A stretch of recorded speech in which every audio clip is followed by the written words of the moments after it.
2. Og, 65. Dearest Suzie, excuse this pencil, but there just aren't any pens to be had around here. Also, excuse me for waiting so long to write, but I have a lot of reasons. 1. I didn't know and still don't know whether you are in New Jersey or Florida. Every letter I've received from you, you said you would be going home in a week. 2. We have been staying pretty doggone busy. 3. I keep hoping every day that I will finally get my orders and have some good news for you. Nothing yet. 4. It is just plain hard to sit down and write here. It is real easy at Vinh Long to sit down at my own desk and write. I'll be glad when we both get back to our homes and settle down. By the time I get to Vinh Long, I will be so short that I will be busy just getting ready to come home. And of course, that is always on my mind now. I will have so much to do and so little time to do it in. I got 2 more letters from you today, and again you said you will be going home soon. Business is the same over here. We're getting plenty of flying time. I miss you all very much, and I get more restless and more anxious to get home as the time gets nearer. Kiss the boys for me, and tell them I love them. Loving you, Bill. By the time Popi writes his next letter in early August, things are changing rapidly on both sides of the Pacific, and it's starting to press in on every soldier in Vietnam. Back in the U.S., most Americans still believed in the war effort, or at least hadn't turned against it. A Gallup poll taken that month had found that 61% of respondents said no, they didn't believe sending troops to Vietnam was a mistake. That number would shift dramatically in the years ahead, but for now, support was holding. But abroad, the consequences of that support were intensifying. On August 1st, China's top military commander broadcast a warning over Radio Peking saying that they were prepared to fight the U.S. again, just as they had in Korea.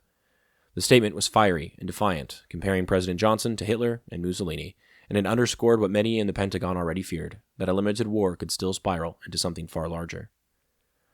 On the ground in Vietnam, the war was already spiraling. On August 3rd, U.S. Marines under sniper fire destroyed the village of Cam Nay using flamethrowers and bulldozers. That kind of retribution wasn't unusual, but what was unusual was that CBS News was there filming it. When the footage aired back home, it sent shockwaves through living rooms across the country. For the first time, Americans saw what the war actually looked like. Not just battles in the jungle, but the burning of civilian homes. President Johnson was furious with CBS, but the damage was done. The camera had breached the front. At the same time, the Viet Cong were stepping up their own attacks. They destroyed 40% of a major petroleum facility near Da Nang on August 5th and launched bold strikes inside Saigon, hitting the National Police Headquarters on the 15th. Their message was clear. No place was safe, and they weren't afraid to hit hard, even in the capital. Even as that violence intensified, some American leaders remained optimistic. Ambassador Maxwell Taylor confidently predicted that by year's end, the North Vietnamese would be bloodied and beaten. In Congress, there were voices like Gerald Ford's calling for an official declaration of war. But on the ground, the reality was more chaotic than confident. On August 6th, a U.S. bomber crashed a residential neighborhood in Nha Trang, killing 12 civilians.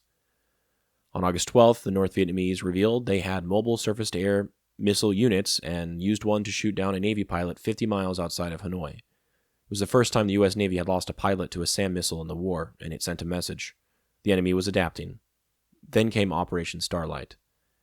From August 18th to the 24th, U.S. Marines launched the first major all-American offensive of the war, a preemptive strike meant to destroy a Viet Cong force threatening the Chu Lai base.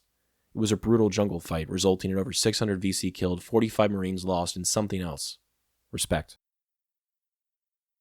American generals admitted that the VC fought with discipline, withdrew their wounded, and didn't abandon weapons. It was a backhanded compliment, but an honest one. The Viet Cong weren't going to collapse under fire. They were maneuvering, learning, surviving. And all the while, reinforcements kept coming. Operation Highland began on August 22nd, clearing the way around An Khe for the arrival of the newly minted 1st Air Cav Division, the same one Popi mentioned in his last letter. The war was getting bigger, more mobile, more unpredictable. You could feel the tempo rising. Even the Selective Service was shifting. On August 26th, President Johnson signed an executive order eliminating the draft exemption for newly married men. Thousands rushed to marry before the deadline, but 4 days later, General Hershey made it clear. Those marriages only bought a few extra months. Beginning in January 1966, all married men without children would be draft eligible again. The war was coming for more and more households. Americans would be involved in the war, whether they liked it or not. The photo I chose for today depicts ARVN forces relaxing during training at a shooting range. They are wearing their uniforms and red bandanas.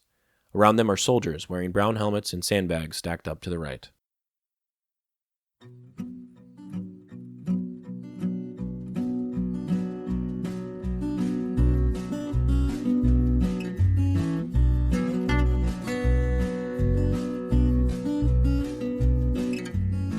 I'm Alex Lowy, and I hope you have enjoyed listening to this episode of Dearest Suzie and receiving messages from the past that my Popi wrote exactly 60 years ago.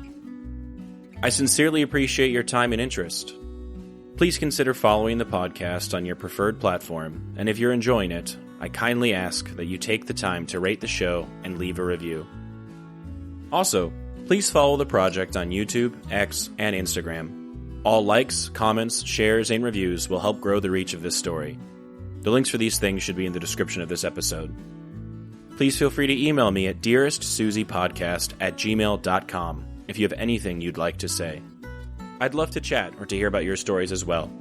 Thank you for listening, and God bless.